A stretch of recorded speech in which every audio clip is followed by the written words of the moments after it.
Тревога и страхи – вполне знакомые эмоции. С давних времен они позволяют людям выжить, вызывая инстинкт самосохранения. Психика тут работает как сигнализация, предупреждающая о возможной угрозе. Она словно мотивирует человека беречься и всеми силами избегать опасности. А еще тревога может служить мотиватором к достижению какой-то цели. Но как жить, когда тревога так велика, что не мобилизует, а парализует нас, мешая действовать и принимать важные решения? Тревожности нельзя избежать, но ее можно уменьшить, снизить до нормального уровня, а затем использовать как стимул для усиления внимания и вкуса к жизни, объясняет экзистенциальный психолог Ролло Мэй.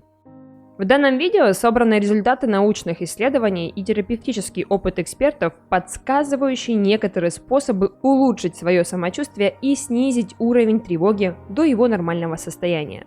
Давайте рассмотрим каждый способ отдельно. Обязательно досмотрите это видео до конца, чтобы для себя подобрать наиболее актуальный метод. Чаще двигайтесь. Те, кто проводит за рабочим столом более 6 часов в день, практически без движения, сильнее ощущают тревогу и стресс, чем те, кто сидит не более 3 часов.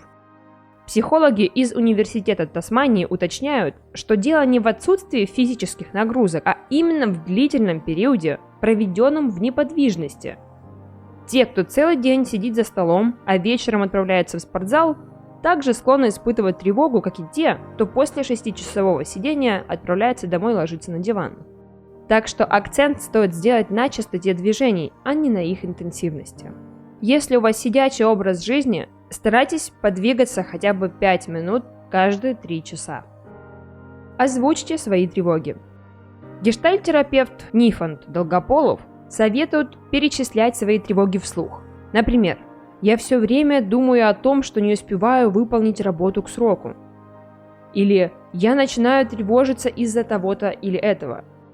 Желательно сопроводить озвучивание своей эмоции каким-либо параллельным действием тела, к примеру, ударить рукой об диван или подушку, кинуть что-то мягкое в стену. Идея этого упражнения проста. Наши непроявленные чувства и неосуществленные действия становятся причиной бесконечного движения мыслей. Как только мы сможем их выразить, круговорот прекратится, и на его смену придет решение проблем, вызывающих тревожность. Пишите то, что думаете. Возьмите бумагу и начните записывать все, что приходит в голову, не выбирая слов, не обращая внимания на орфографию, не редактируя себя. Это упражнение дает выход переживаниям и сомнениям и позволяет взглянуть на них со стороны, поясняет психотерапевт Александр Орлов. На подобном принципе построен метод свободных ассоциаций в психоанализе. Любая психотерапия предполагает доверительное и свободное общение, то есть выговаривание всего того, что волнует и тревожит по-настоящему. Слушайте музыку. Классика, рок, джаз роли не играет, главное, чтобы эта музыка вам нравилась. Лишь в этом случае она вызывает снижение частоты сердцебиения и дыхания, артериального давления, мышечного напряжения и поглощения кислорода, что приводит к уменьшению тревоги и стресса. Особое значение этот эффект имеет в работе с пациентами с тревожными расстройствами. Посмотрите тревоги в лицо. Вместо того, чтобы привычно спасаться от симптомов тревоги или паники, попробуйте не пытаться от них убежать, а пассивно переживать неприятные ощущения, советует когнитивный психолог Яков Кочетков. Вы довольно быстро убедитесь в том, что даже самая сильная тревога слабеет, а неприятные симптомы уходят. В дальнейшем, каждый раз погружаясь в тревогу, мы укрепляем веру в то, что тревогу можно пережить. Культивируйте положительные эмоции.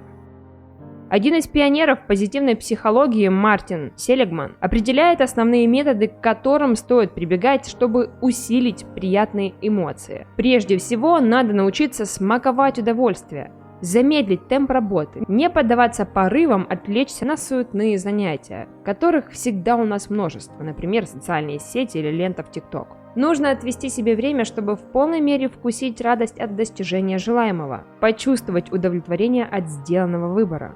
А еще перестать желать все время большего, сделать свою жизнь проще и заниматься главным. Лучший способ испытать радость и энтузиазм – посвящать больше времени делу, которое увлекает и наполняет вашу жизнь смыслом. Медитируйте.